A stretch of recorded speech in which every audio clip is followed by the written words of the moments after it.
नैनों में बसते थे सतगुरु, उनकी ही तस्वीर थी। हर घड़ी बस दर्शन होते थे, ऐसी उनकी तकदीर थी। पिता भोलाराम व माता विष्णुबाई जी के घर में जन्मी नन्ही लीलावती गांव सेरेवाल, तहसील मेलसियां, जिला मुल्तान में इनका बचपन बीता। 2 भाइयों और 2 बहनों के साथ इन्होंने अपना बचपन जिया। भाइयों और माता पिता का भरपूर प्यार इन्हें बचपन में मिला। 13 वर्ष की आयु में ये भारत पाकिस्तान के विभाजन की साक्षी बनी और वे परिवार के साथ अमीरपुर में आ बसे। छोटी सी उम्र में ही लीलावती जी विवाह के बंधन में बंध गई और श्री गुरदयाल जी इन्हें पति के रूप में प्राप्त हुए। समय बीतता गया और इन्हें 4 पुत्रों और 1 पुत्री की माता बनने का सौभाग्य प्राप्त हुआ। परिवार का लालन पालन करना, खेतों में दिन रात काम करना, साथ ही अच्छे अच्छे संस्कारों से इन्होंने अपने परिवार को संजोया। संघर्ष में जीवन जीते हुए इन्होंने अपना प्रारंभिक समय बीगड़ गांव में व्यतीत किया। पाक कला में अत्यंत निपुण थी। जो भी पकवान इनके हाथों के द्वारा बनता था उसमें एक अलग ही रस की अनुभूति होती थी। प्रारंभ से ही इनकी रुचि सत्संग, ईश्वर भक्ति में थी। ईश्वर कृपा की असीम वर्षा उन पर हुई जब उनके जीवन में सद्गुरुदेव श्री सतपाल जी महाराज उन्हें गुरुदेव के रूप में प्राप्त हुए। फिर तो उनके जीवन की दिशा ही बदल गई। हरि भक्ति को ही उन्होंने अपने जीवन का ध्येय बना लिया। साधारण वस्त्र, श्वेत वस्त्र, सिर पर दुपट्टा उनका परिधान था।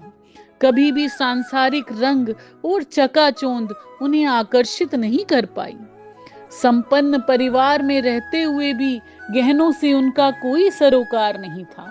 उनकी भक्ति की पराकाष्ठा से सन 1977 में सद्गुरुदेव श्री सतपाल जी महाराज जब फतेहाबाद आए तो लीलावती जी की भक्ति ने गुरु महाराज जी को बिगड़ आने पर मजबूर कर दिया और तब दिखा उनका शबरी जैसा भाव। उनके आंसू आंखों से रुक नहीं रहे थे। वे समझ ही नहीं पा रही थी कि कैसे मैं अपने गुरु महाराज जी का सम्मान करूं। तत्पश्चात गुरु महाराज जी की आज्ञा अनुसार पूरा परिवार फतेहाबाद आ गया और उनका आशीर्वाद फलीभूत हुआ। परिवार में खुशहाली और समृद्धि का आगमन हुआ और लीलावती जी का रुझान प्रभु भक्ति में बढ़ता ही गया। कुलेरी, दरियापुर, फतेहाबाद उनका प्रचार स्थल रहा। कौन कहता है कि नारी अबला है? पुरुष से भी सशक्त व्यक्तित्व का प्रदर्शन इन्होंने किया। औपचारिक रूप से उन्होंने कोई शिक्षा प्राप्त नहीं की थी, तथापि उन्होंने गीता, रामायण, महाभारत हर ग्रंथ का अध्ययन किया था। अंग्रेजी के शब्दों का भी शब्दकोश उनका बहुत अच्छा था। वे एक उच्च कोटि की वक्ता थी। जब वे अपना वक्तव्य, अपना मंतव्य जनता के सामने प्रस्तुत करती थी तो हर कोई सिर्फ उन्हें देखता ही रहता था। सजनों, भगवान शंकर कहते हैं माता पार्वती से कि गिरजा संत समागम संग नहीं लाभ कछुआन, राम कृपा से मिले सोई और गावई वेद पुराण।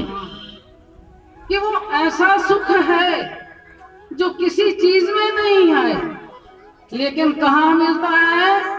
भगवान की जो हाँ चर्चा होती है, भगवान के नाम को जनाया जाता है और जान करके उस परम ब्रह्म परमेश्वर की उस शब्दों को श्रवण किया जाता है, फिर अपने हृदय में उतारा जाता है। हमारे संतों ने कहा मर्यादा में अपना जीवन जिया और दूसरों को भी मर्यादा में रहने की प्रेरणा दी।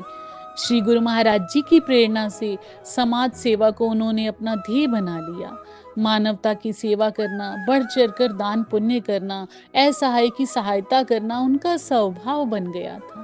परिवार बढ़ता गया, परिवार में पोते पोतियों का आगमन हुआ, लेकिन अब वे अपना पहले से भी अधिक समय गुरु दरबार में बिताने लगी।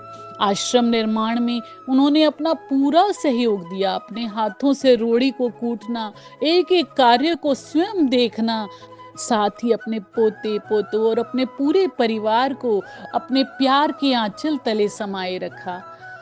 कहते हैं एक प्यारी सी दुनिया में एक छोटा सा मेरा परिवार है, खुशियां उसमें इतनी मिलती हैं जैसे रोज कोई त्योहार है। इस तरह से उन्होंने अपने पूरे परिवार को संजो के रखा, जो कि आज की दुनिया में लगभग नामुमकिन सा लगता है। अचानक से समय ने एक दुखदाई मोड़ लिया और उनके बड़े पुत्र श्री रमेश जी का स्वर्गवास हो गया। उम्र के प्रभाव से वे चलने फिरने में असमर्थ हो गई, पर यह प्रभाव भी उनकी भक्ति भावना को कम नहीं कर पाया। उनकी हर सांस में अब भी श्री गुरु महाराज जी का इंतजार था और हर पल सिर्फ उनके लिए प्यार था। अंत में माँ लीलावती जी का परिवार के लिए संदेश। मेरे प्यारे बेटों, तुम एक दूसरे का सहारा बन के रहना। रिश्तों को कभी अहंकार से बड़ा मत होने देना। घर की दीवारें ईंटों से नहीं, आपसी प्यार से मजबूत होती है। मेरे बच्चों, तुम मेरी दुनिया हो, मेरी ताकत हो, मेरा अभिमान हो। हमेशा खुश रहना और एक साथ रहना। मेरी प्यारी बेटी, तू मेरा दिल है। तूने सबको हमेशा जोड़ के रखा, अब भी वही करना। अपने भाइयों के लिए हमेशा माँ की तरह खड़ी रहना। मेरी प्यारी बहुएं, तुम सिर्फ घर की बहुएं नहीं हो, तुम मेरी बेटियां बनकर आई हो। तुम ऐसे ही सारे घर को अपने प्यार से भरते रहना, घर को हमेशा जोड़े रखना। आपसी समझ और सम्मान हर परेशानी से बड़ा होता है। मेरे प्यारे नाती पोते, तुम सब मेरी आंखों की चमक हो। तुम अच्छे इंसान बनना, नेक रास्ते पे चलना। मेरा आशीर्वाद हमेशा तुम्हारे साथ है, हमेशा तुम्हारे साथ है। जय श्री सच्चिदानंद।